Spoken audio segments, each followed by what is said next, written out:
we take care of ourselves, that's the only time that we can also take care of others. If we can work for our development, then we can extend that expertise to others. We cannot lead when we do not know how to do it, how to go about it. So it is very important that we master and apply it to ourselves, then share it to others. Be careful what you wish. Be careful what you wish. Be careful what you pray, for it might come true. Ang pikunuta, kung unsay ato iampo kay basin matinuon. Ngayon, paghuman, pagkatinuon na, mag-complain na ita. Lord, kagamay ba ani Lord? Yun, kung makatubag pa ang Ginoo, yun, magmaway na imong giampo. So, there is no wonder that I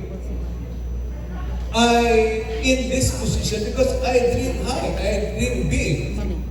Ato pa nila, kung dapko ka dito yung utog sa bituon. Hits your vegan and was ka. Ano man, kung masipyat, mahulog ka, dili ka mo diretso kahulog sa yuta, masangit ka pa sa bulan. Kung dili ka masangit sa bulan, masangit ka pa dito sa panganon. Kung mahulog, that we hitch our vegan into a star. Dream high.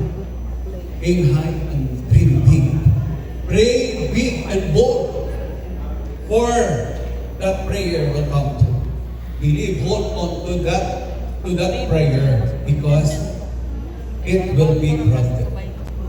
Now, how can we relate that to this training? The enhancement training on crafting professional development program.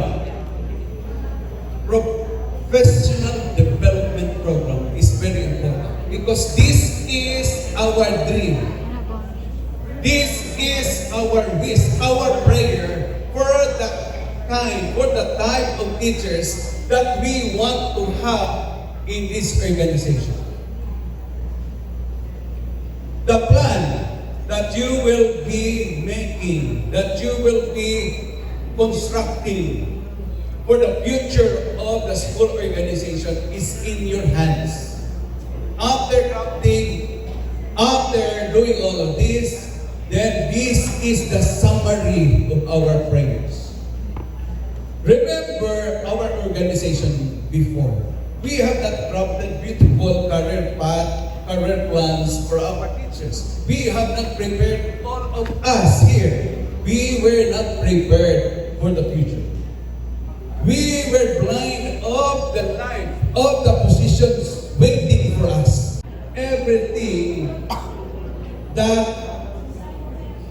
touches the life of our people, of our professionals, and the constituents that they are serving.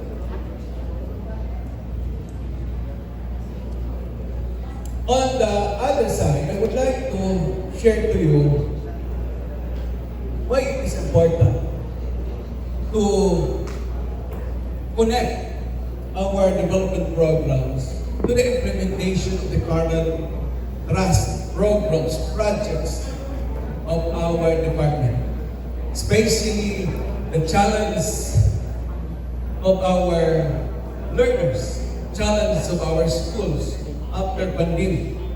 Please know that we have given order number 19, series 2022, which is about the Department of Education Merit and Selection Plan. Here we are tasked to implement the Merit and Selection Plan by September 1 of 2022. And so we expedite our HRFPSP function, of course with AMI here, so that dili na maubatan. For your information, the Merit and Selection Plan has its own rubrics.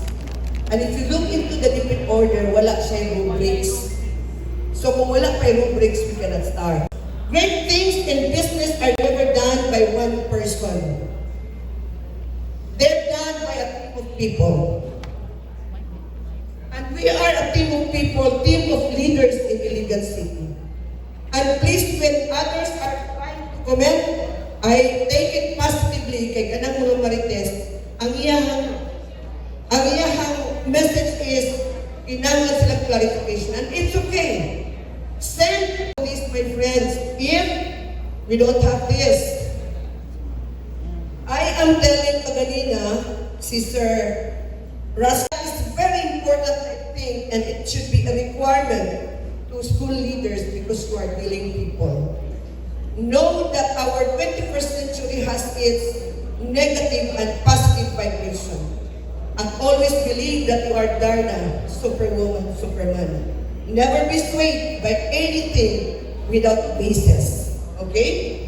Human beings can coexist in a society only if they respect one another. Okay? If they collaborate, if they do not hurt one another. If they are staying against the leader, please know that we are one. The school head and the leaders in the division, we are one. And we need to tell them right information. Objective, you have affective objective, and you have psychomotor objective. In the Buddhist principle, they have their ahimsa, non-violence, kindness, and compassion. You are compassionate with these three goals. Number 1 is cognitive goal, number 2 is affective goal, and number 3 is motivational goal. And I hope that you will now check yourself whether you are truly compassionate or not.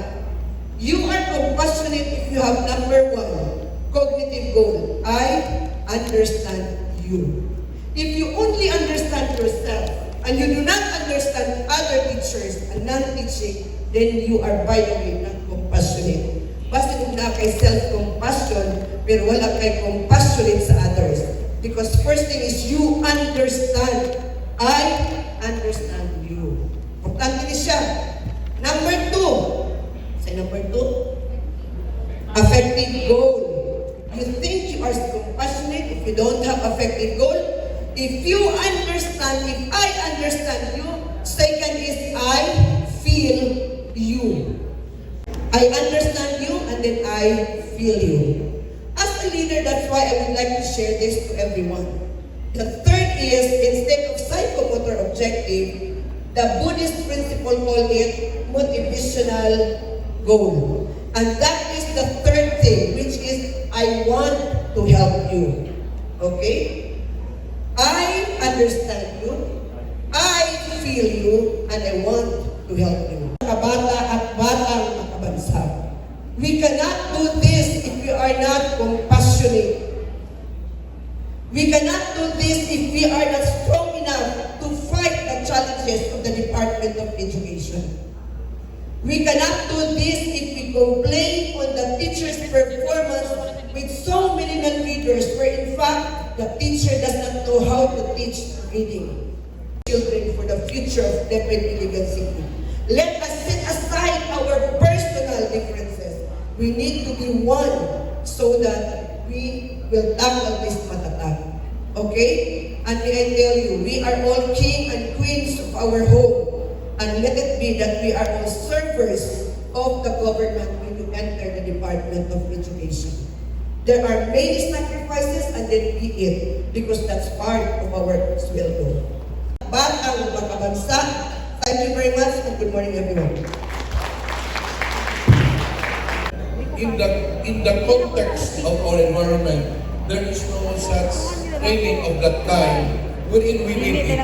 For example, balance, symmetry, and contrast. Manang pag-ato sa eskwelahan, may mga boxes na taga-tuhod, may mga boxes na... At the division level, the monitoring and evaluation system established a result-based MAD. Ourselves as we welcome our next speakers from the PRC and to give an orientation on the continuing professional development accreditation system.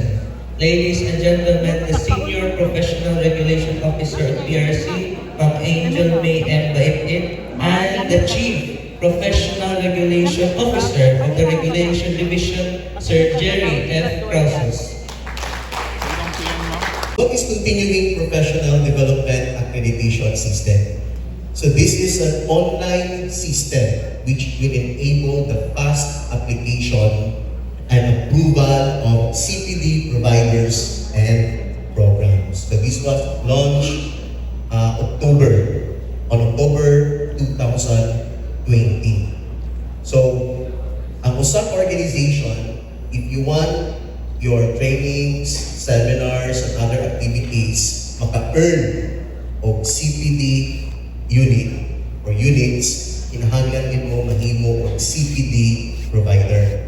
Key components in the implementation of the DO1 series of 2020.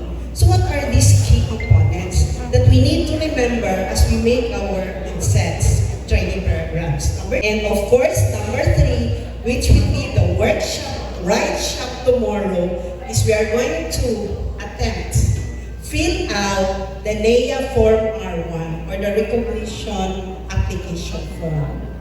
So we have different requirements. All you have to do is you have to comply